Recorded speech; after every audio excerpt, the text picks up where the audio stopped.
Hey, how's it going, everyone? So what am I working on now? Well, I have a 2012 Volvo S60, and I got to do rear brakes on this thing. Now, this thing has electronic parking brake, so you have to set the rear calipers into service mode. How do you do that? Well, there's a couple different ways to do it. The manufacturer-specific way is to use the scanner on this. Some vehicles you can actually manipulate the switch, like hit the switch, hold the brake, turn the key on, stuff like different things like that, and you'll actually get it to go into and out of service mode.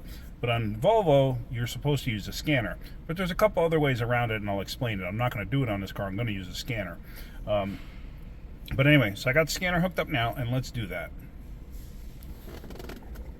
All right, so here we have, I'm into the brake reset menu. So we have apply parking brake, release parking brake, start the service mode, basically release the brake pad, exit the service mode, retract the brake pad. So it's kind of awkward the way they say it, but we're going to start the service mode, release the brake pad. We're going to hit that, and then we're going to hit OK. You hear it?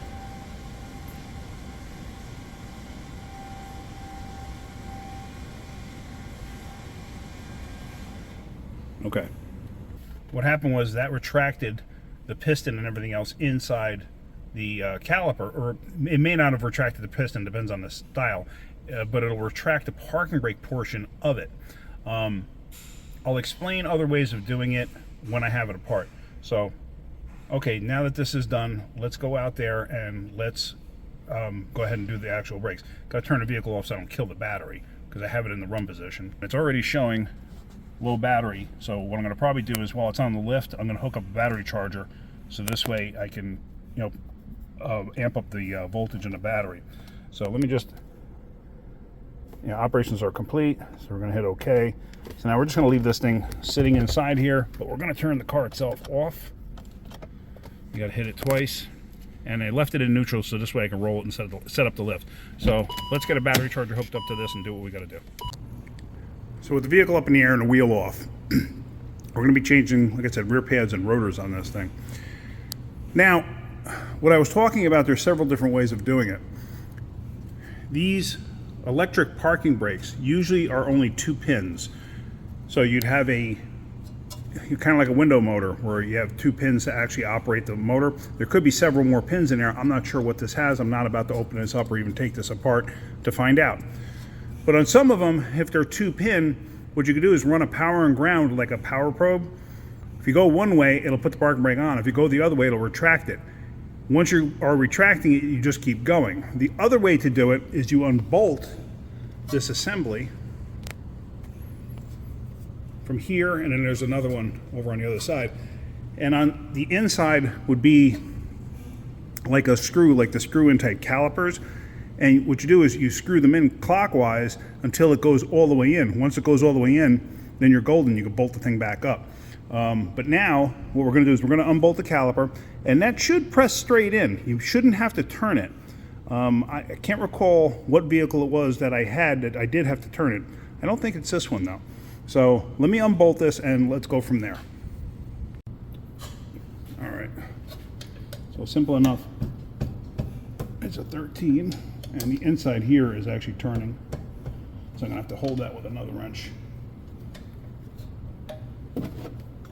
Or vice grips.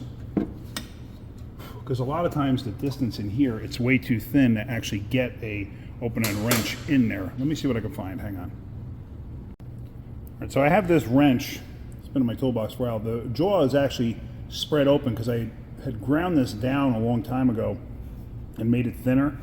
Problem with that is you lose strength, so the jaw is actually opened up. It's supposed to be a 15, and you can see how loose that fits in there.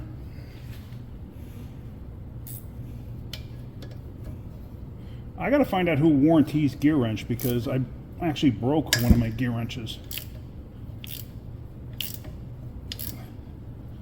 And I actually broke that end of the gear wrench. Go figure that one out.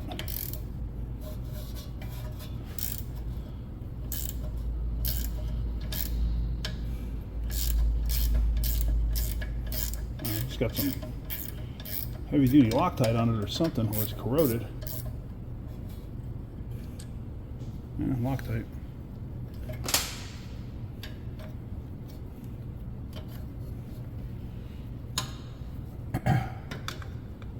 And yeah, you can't even get the geared end of the gear wrench in on the top.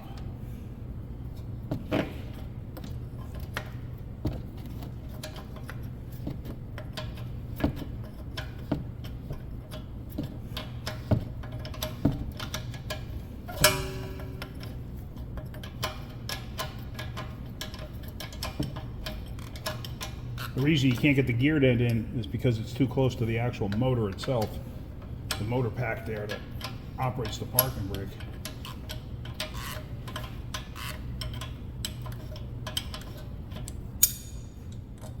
All right. So now the caliper can come up and out. And now we should be able to just compress that. Let's see.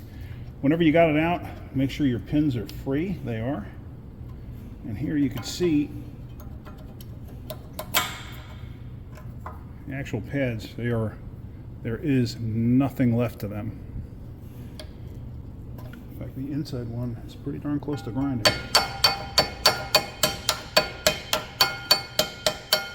actually stuck in there too. So, all right, let me get my little compressor and let's compress this caliper. It'll stay there. All right, hang on a second.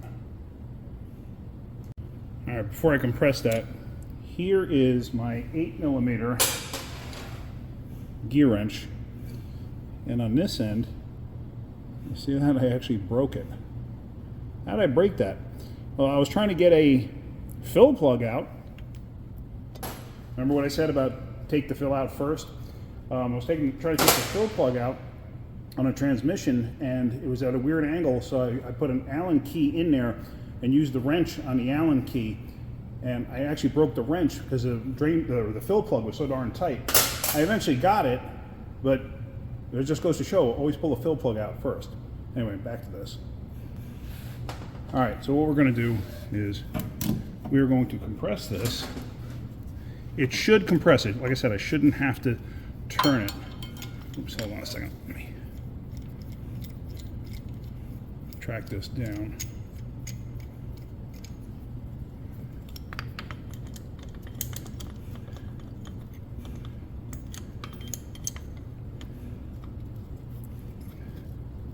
Bit of a tight fit on this one.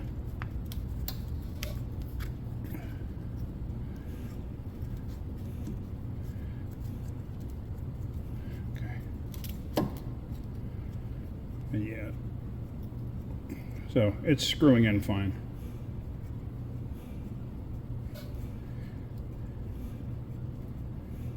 So no worries there.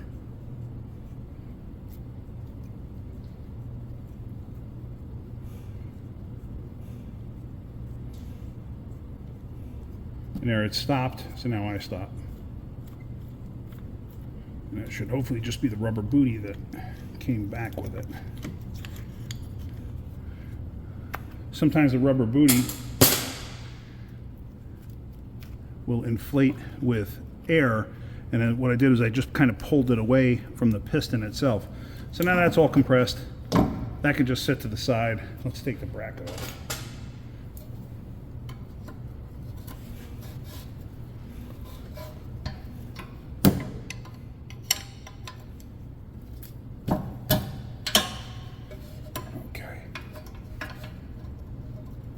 Let me back you up a little bit here, and let me raise you up a little bit here.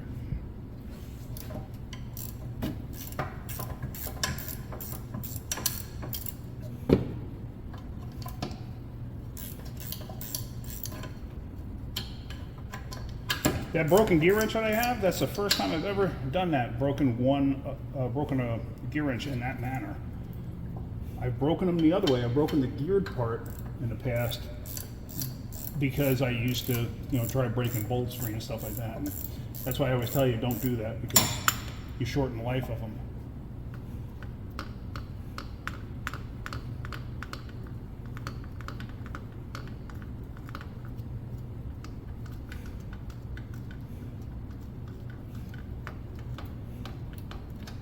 Okay. Pull this out.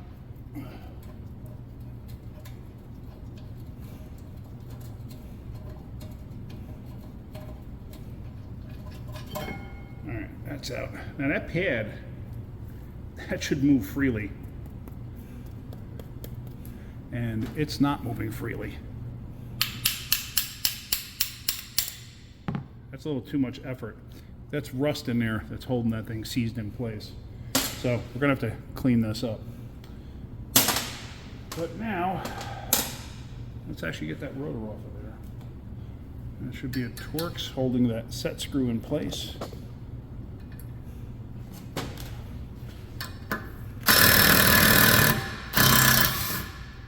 All right.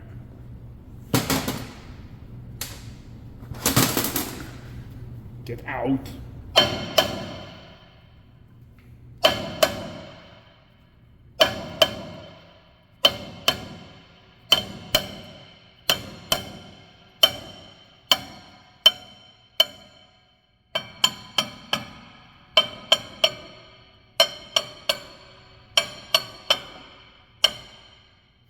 That's it. She's off. All right. Let me see where my parts are, and then we're going to go back together with this. All right, so now really all I'm going to do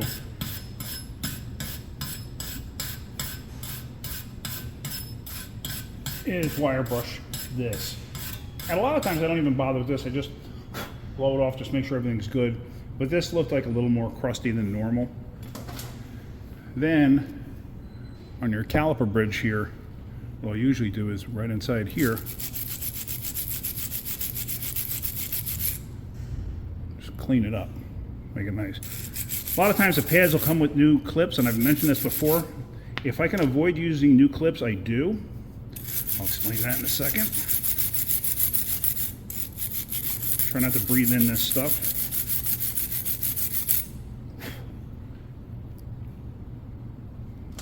Okay. Now, the reason I don't use new clips, a lot of times, they're aftermarket brake pads. And I have found more times than not where the aftermarket clips hang out just a little bit and will contact the rotor. And then guess what? You go on a road test, the thing's making noise, you gotta pull it back in, and you gotta straighten the clips out and everything else, or replace them and put the old ones back on. Can't tell you how many times I've seen that. So, and it's not only me, like a lot of times I'll get cars in from other shops and that has happened. So, all right, let me get the new parts and let's put that on. All right, so the new rotor, I already cleaned it up. I almost dropped it. All right, so now we're gonna line up the set screw, put that in place. You like that? I almost dropped that thing on the floor.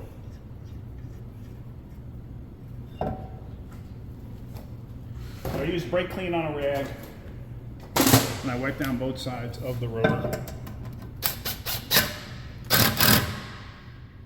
And I did put a little WD on the bolt and on the bolt hole, so now that's all set. Let's get the caliper bracket. I'm going to lube that up real quick. Hang on a second. Now, talk about using up what you got. I have this. I've had this for probably 10 plus years, this silicone brake lubricant. And it's probably going to last me another 5 at this rate, because there's still some in there. But you don't have to go crazy. You don't have to go bananas. You just take a little bit. You put it on the spots. It's hard for me to tell if I'm actually filming what I think I'm filming. I hope I'm in the camera view.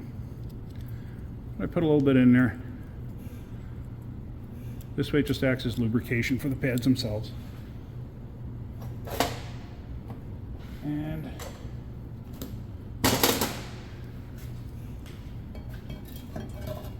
we put the caliper bracket back.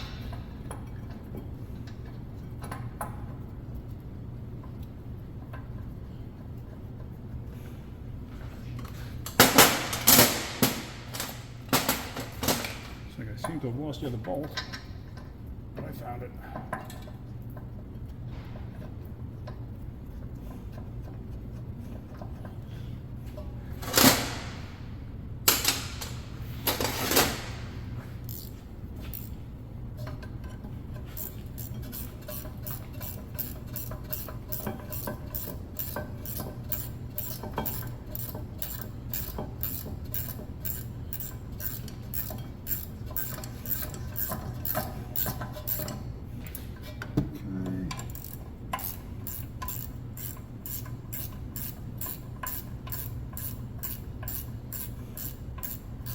Put these down till they stop.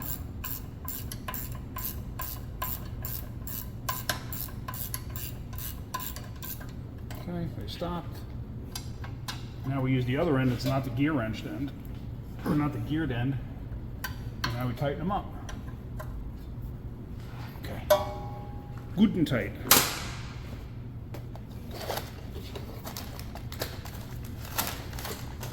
Now we're going to get our pads.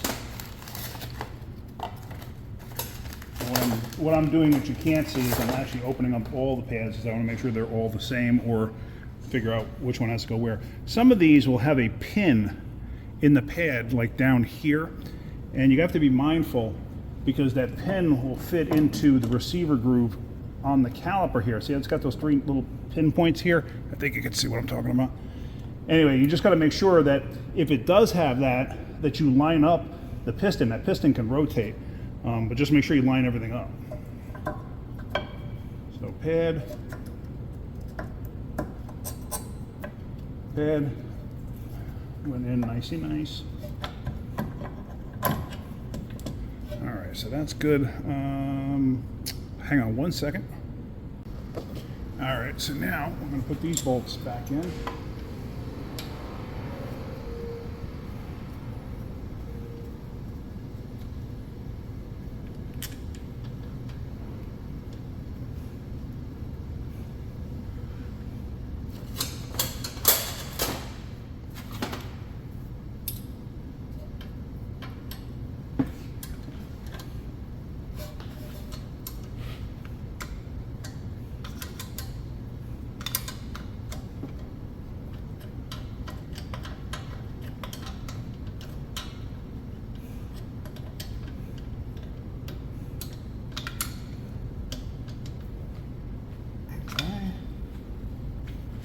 This side we can use the gear wrench side.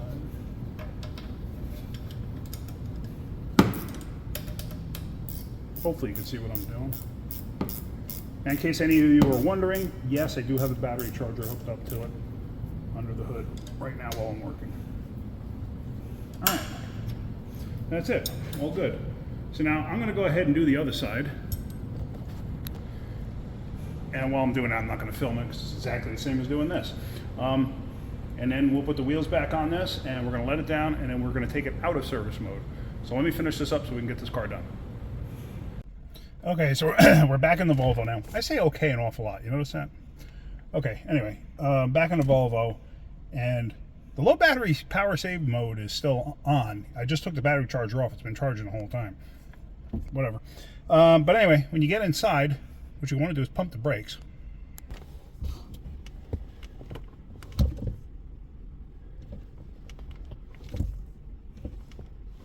Okay. Now we're going to put this thing in run mode. I forgot how you do this. Where do you go? Press and hold it, I think, on Volvos. There we go. Okay, press and hold. Alright, so now we're going to exit our little test here. And now we're going to go exit the service mode. And then you should hear those motors going back into their regular position. Hear them? Okay, I'm going to let it. Okay. And that's it. It's all done. So now let's start it up.